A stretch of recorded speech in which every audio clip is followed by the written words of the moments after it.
পবিত্র ঈদুল আজহার কুরবানির যে বর্জ্য সংগ্রহ করে 12 ঘন্টার মধ্যে অপসারণ করে ল্যান্ডফিল্ডে নিয়ে গিয়ে ব্লিচিং পাউডার স্যাভলন দিয়ে পরিষ্কার করে নগরবাসীকে স্বস্তি দিবে।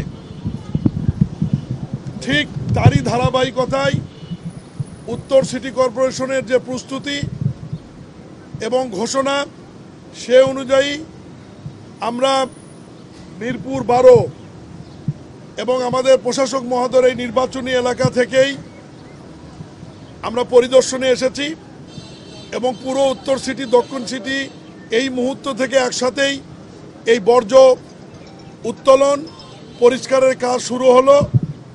আমাদের যেহেতু 12 ঘন্টা সময় রয়েছে, রাত 2টো পর্যন্ত আমরা ইনশাল্লাহ বিশ্বাস করি, যেহেতু ওয়েদার ভালো আছে, আমরা রাত 2টোর অনেক আগেই পরিষ্কার কার্যক্রম উত্তর সিটি এবং দক্ষিণ সিটি সমাপ্ত করতে পারবে।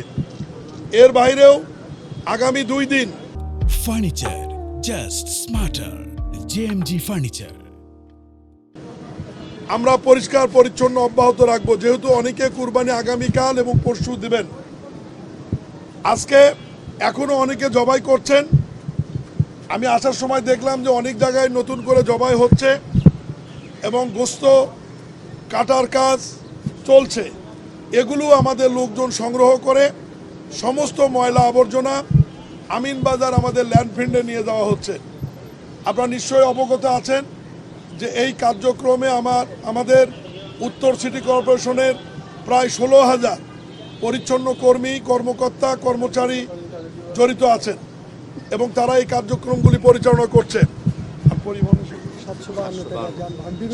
বিভিন্ন ধরনের 752টি যানবাহন এই কার্যক্রম পরিচালনা করছে। আপনারা উত্তর সিটি কর্পোরেশনের প্রশাসক সহ তার যে টিম, তাদের প্রতি পূর্ণ আস্থা রাখতে পারেন। আমরা যে কথা দিয়েছি নগরবাসীকে যে স্বস্তি দেওয়ার জন্য, ইনশাআল্লাহ মাননীয় প্রধানমন্ত্রীর অনুশাসন 12 ঘন্টার আগেই আমরা আজকের মতো পরিচ্ছন্ন কার্যক্রম শেষ করব এবং আগামীকাল এবং পরশু এই কার্যক্রম অব্যাহত থাকবে। তবে আমি নগরবাসীকে বিনয়ের সাথে অনুরোধ করব যে আপনাদের আবর্জনাগুলো সিটি কর্পোরেশন থেকে যে ব্যাগগুলি সরবরাহ করা হয়েছে সেই ব্যাগের মধ্যে দিয়ে নির্দিষ্ট জায়গায় রাখবেন। সেখান থেকে আমাদের সিটি কর্পোরেশন লোকজন পরিচ্ছন্ন কর্মীরা সংগ্রহ করে এইরকম একটি ডাম্পিং পয়েন্টে নিয়ে আসবে, সেখান থেকে তারা ল্যান্ডফিল্ডে নিয়ে যাবে। সবাইকে ধন্যবাদ। আসসালামু আলাইকুম।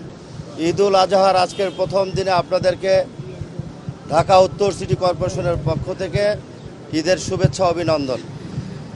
এতক্ষণ মাননীয় প্রতিমন্ত্রী মহোদয় যে বক্তব্যগুলো রেখেছেন, ঢাকা উত্তর সিটি কর্পোরেশনের পক্ষ থেকে আমরা সেই প্রস্তুতি ইতিমধ্যেই নিয়েছি। সরকার ঘোষিত 12 ঘন্টার মধ্যে যেই বর্জ্য অপসারণের ঘোষণা দেওয়া হয়েছে, আমরা আশা করছি প্রথম দিনে তার আগেই আমরা শেষ করতে পারবো। পরবর্তী দিন এবং তৃতীয় দিন 72 ঘন্টার ঢাকা উত্তর সিটি কর্পোরেশনের পক্ষ থেকে বর্জ্যকে অপসারণ করার জন্য একটা অ্যাকশন প্ল্যান করা হয়েছে। সেই প্ল্যান অনুযায়ী আমরা কাজ করছি। আপনারা আমাদের উপর আস্থা রাখবেন। আপনাদের মাধ্যমে ঢাকা উত্তর সিটি কর্পোরেশনের নগরবাসীকে ঈদের শুভেচ্ছা জানাই, ঈদ মোবারক জানাই। আপনাদের প্রতি আমার একটা অনুরোধ থাকবে, আপনাদের বর্জ্যগুলো আমাদের দেওয়া ঢাকা উত্তর সিটি কর্পোরেশনের যেই হলুদ পলিথিনটি আছে সেটাকে সংরক্ষণ করে নির্দিষ্ট জায়গায় রাখবেন। দায়িত্ব উত্তর সিটি কর্পোরেশনের সেখান থেকে নিয়ে যাওয়ার।